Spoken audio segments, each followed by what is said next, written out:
दोस्तों, आप सभी का हमारे YouTube चैनल पर नई कहानी में स्वागत है। आपने हमारी पिछली कहानी में देखा कि कैसे राजा विक्रमादित्य को बेताल ने पति कौन एक कहानी सुनाई। राजा विक्रमादित्य को बेताल एक और नई कहानी सुनाता है, पापी कौन। तो शुरू करते आज की कहानी। भोगवती नगरी में रूपसेन राजा राज करता था। राजा के पास चिंतामणि नाम का एक तोता था। राजा ने तोते से पूछा, बताओ हमारा ब्याह किसके साथ होगा। तोता बोला, महाराज आप ब्याह मगध देश की राजकुमारी चंद्रावती के साथ होगा। राजा ने ज्योतिषी को बुलाकर पूछा तो ज्योतिषी ने भी यही कहा।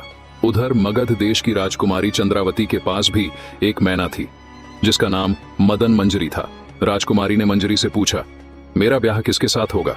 तो मैना बोली, भोगवती नगर के राजा रूपसेन के साथ आपका ब्याह होगा। इसके बाद दोनों का ब्याह हो जाता है और राजकुमारी के साथ मैना भी भोगवती नगर आ जाती है। राजा रानी ने तोता मैना का विवाह करके उन्हें एक पिंजरे में छोड़ दिया। एक दिन तोता मैना में बहस हो गई। मैना ने कहा, आदमी पापी दगाबाज और अधर्मी होता है। तोता बोला, स्त्री झूठी हत्यारी लालची होती है। दोनों का झगड़ा बढ़ गया और बात राजा तक पहुंची। राजा, क्या बात हो गई जो तुम दोनों आपस में लड़ रहे हो।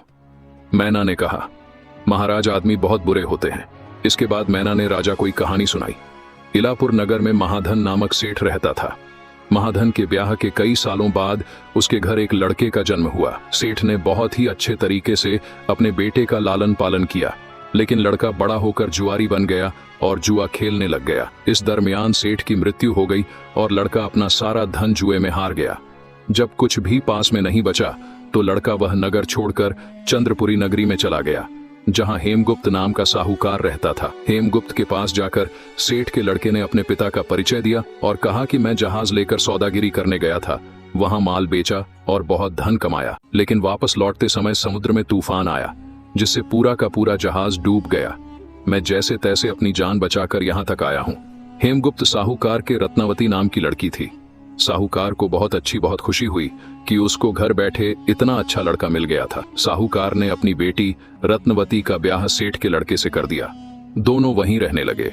कुछ दिनों बाद दोनों वहां से विदा होकर जाने लगे तो साहूकार ने बहुत सारा धन दिया और साथ में दासी को भी भेजा।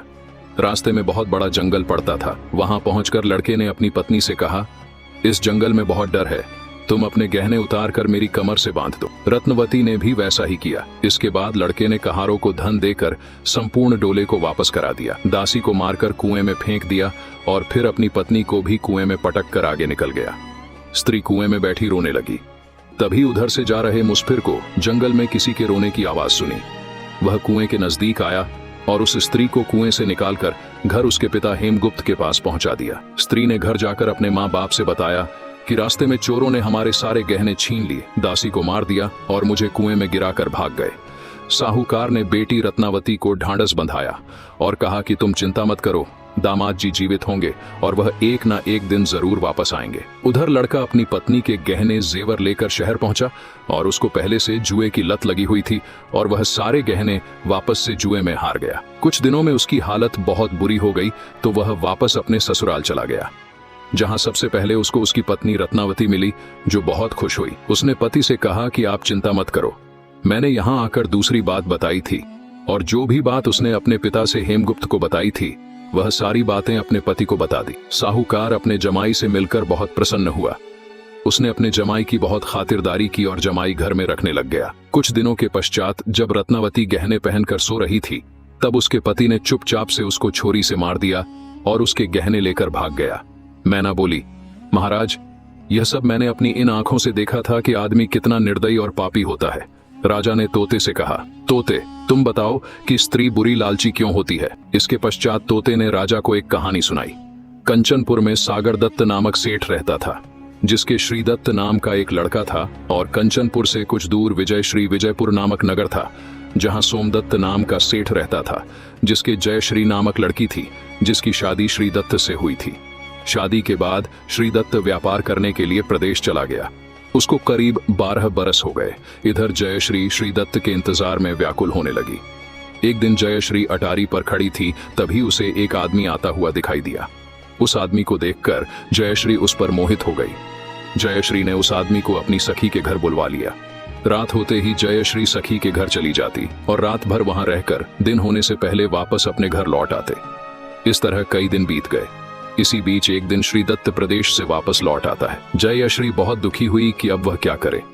श्रीदत्त थका हारा था तो जल्दी ही उसकी आंख लग गई और स्त्री जयश्री उठकर अपने सखी के पास चली गई।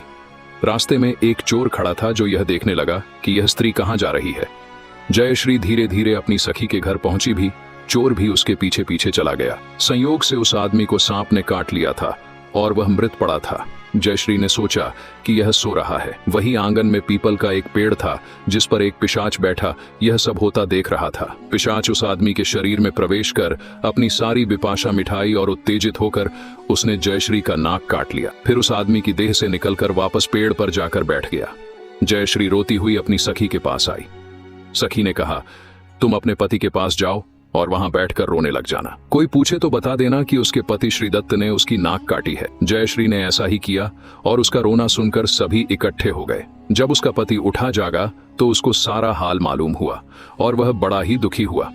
लड़की के बाप ने कोतवाल को खबर दे दी और कोतवाल उन सभी को राजा के पास लेकर गया। लड़की की हालत देखकर राजा को बहुत क्रोध आया और श्रीदत्त को सूली पर लटकाने का आदेश दे दिया। चोर वहां खड़ा यह सब कुछ देख रहा था और जानता था कि श्रीदत्त बिल्कुल बेकसूर है। उसको अकारण ही सूली पर लटकाया जा रहा है। चोर राजा के समक्ष आता है और सारा सच बता देता है। चोर बोला, अगर आपको मेरी बात का विश्वास नहीं तो आप उस मृत व्यक्ति के पास जाकर देखिए, अभी भी उसके मुंह में स्त्री का नाक है। राजा ने जब तहकीकात की तो बात सच निकली। इतना कहकर तोता बोला, राजन, स्त्रियां ऐसी होती हैं। राजा ने उस स्त्री का सर मुंडवाकर गधे पर चढ़ाकर पूरे नगर में घुमाया और शहर के बाहर चौराहे पर छुड़वा दिया। यह कहानी सुनाकर बेताल बोला, राजन, अब तुम बताओ कि दोनों में से ज्यादा पापी कौन?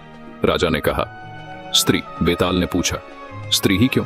राजा विक्रम ने कहा, मर्द कैसा ही दुष्ट हो, उसे धर्म का थोड़ा बहुत विचार होता ही है, स्त्री को नहीं रहता। अब चोर को ही देखो, वह दोनों से ज्यादा दुष्ट है। लेकिन जब उसने बेकसूर आदमी को मरते हुए देखा तो उसने उससे रहा नहीं गया और उसने खुद की परवाह किए बिना ही राजा को सारी बात सच बता दी। इसलिए स्त्री अधिक पापी होती है। राजा विक्रम के इतना कहते ही बेताल वापस पीपल के पेड़ पर जाकर लटक गया और राजा विक्रम दोबारा बेताल को पेड़ से नीचे उतार कर निकल पड़े। बेताल दोबारा राजा विक्रम को अपनी चालाकी से बातों में फंसाकर फिर एक कहानी सुनाता है।